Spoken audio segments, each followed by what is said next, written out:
कि आज़ादी की लड़ाई कई बड़े बड़े मोड़ से गुजरी है ना? लेकिन सोचिए, कुछ वाक़ये ऐसे होते हैं जो पूरे मूवमेंट का, पूरे आंदोलन का रुख ही पलट देते हैं। आज हम एक ऐसी ही घटना को समझने की कोशिश करेंगे, चौरी चौरा कांड। ये वो चिंगारी थी जिसने, आप कह सकते हैं कि पूरे देश में जल रही क्रांति की आग पर जैसे पानी डाल दिया हो। सब कुछ अचानक रुक गया। तो सवाल यही उठता है ना कि आखिर एक एक छोटी सी जगह पे भड़की चिंगारी पूरे देश में फैले इतने बड़े आंदोलन को रोक कैसे सकती है? मतलब ये कैसे मुमकिन है? चलिए इसी सवाल का जवाब एक एक करके इन स्लाइड्स में ढूंढते हैं।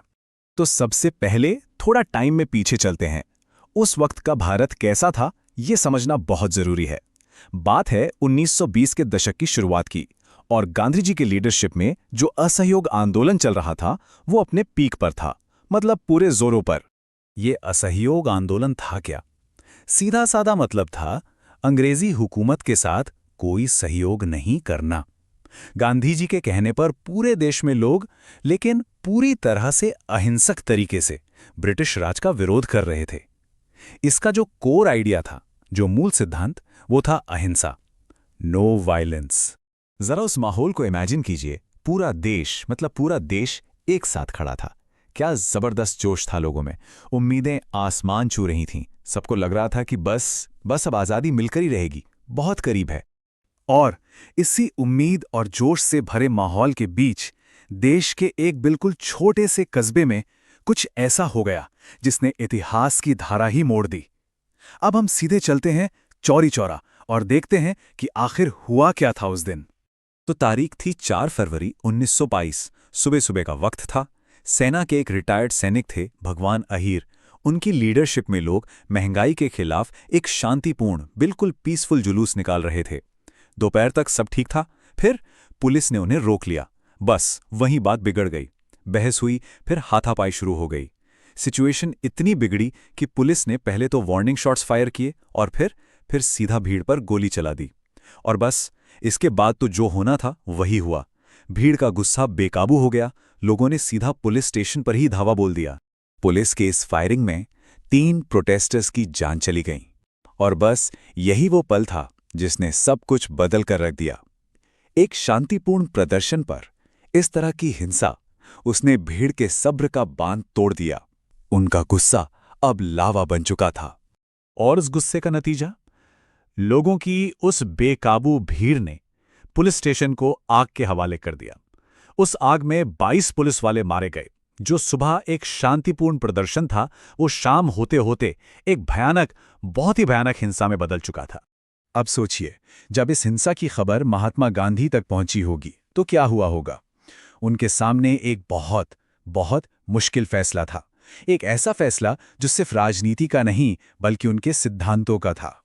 देखिए, गांधी जी के लिए अहिंसा सिर्फ कोई पॉलिटिकल स्ट्रैटेजी नहीं थी। ये उनका अटूट विश्वास था, एक ऐसा सिद्धांत जिसके साथ वो कोई समझौता कर ही नहीं सकते थे। तो जब उन्होंने चौरी चौरा के बारे में सुना तो उन्होंने इसे सिर्फ एक गलती नहीं माना, बल्कि इसे एक गहरी, एक नैतिक हार की तरह देखा। तो उन्होंने क्या किया? उन्होंने 2 बहुत बड़े और कड़े कदम उठाए। पहला, 12 फरवरी 1922, तारीख याद रखिए। उन्होंने अचानक, बिना किसी से ज्यादा सलाह मशवरा किए, पूरे देश में चल रहे असहयोग आंदोलन को वापस ले लिया, रोक दिया। और दूसरा, इस हिंसा के प्रायश्चित के लिए उन्होंने खुद 5 दिन का उपवास रखा। अब गांधी जी का ये फैसला किसी को हजम नहीं हुआ। पूरे देश में और खास तौर पर उनके अपने ही साथियों के बीच एक तरह का तूफान खड़ा हो गया। सब हैरान थे। सुभाष चंद्र बोस ने तो इसे एक राष्ट्रीय आपदा तक कह दिया। सोचिए, उनका कहना था कि जब लोगों का जोश बिल्कुल चरम पर था, उस वक्त पीछे हटने का ऑर्डर देना देश का मनोबल तोड़ने जैसा है। ये तो एक तरह की तबाही है। और सिर्फ सुभाष चंद्र बोस ही नहीं, जवाहरलाल नेहरू ने भी अपनी बायोग्राफी में यह सवाल पूछा कि क्या एक गांव की गलती की सजा पूरे देश को मिलनी चाहिए? मतलब गांधी जी के जो सबसे करीबी लोग थे, वो भी इस फैसले को समझ नहीं पा रहे थे।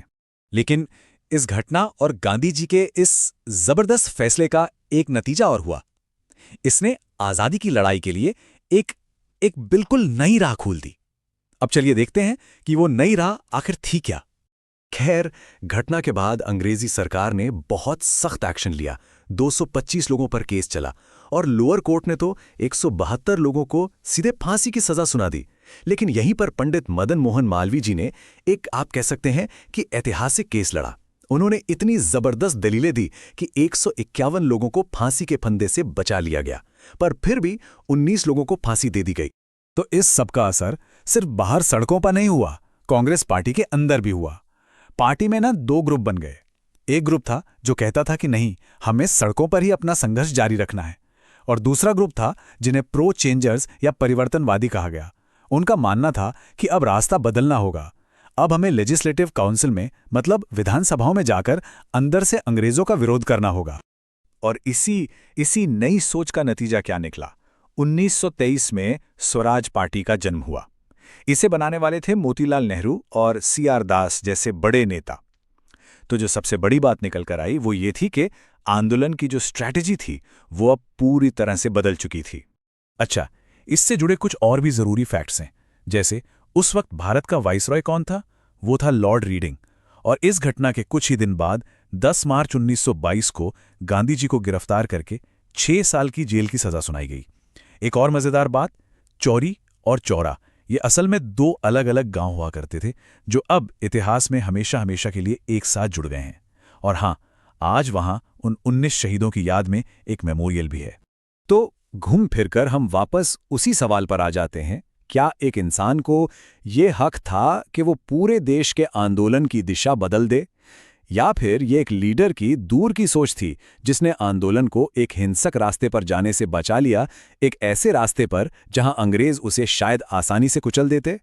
सच कहूं तो इसका कोई एक सीधा साधा जवाब नहीं है, और शायद यही कन्फ्यूजन, यही दुविधा इस घटना को भारतीय इतिहास में इतना ज्यादा महत्वपूर्ण बना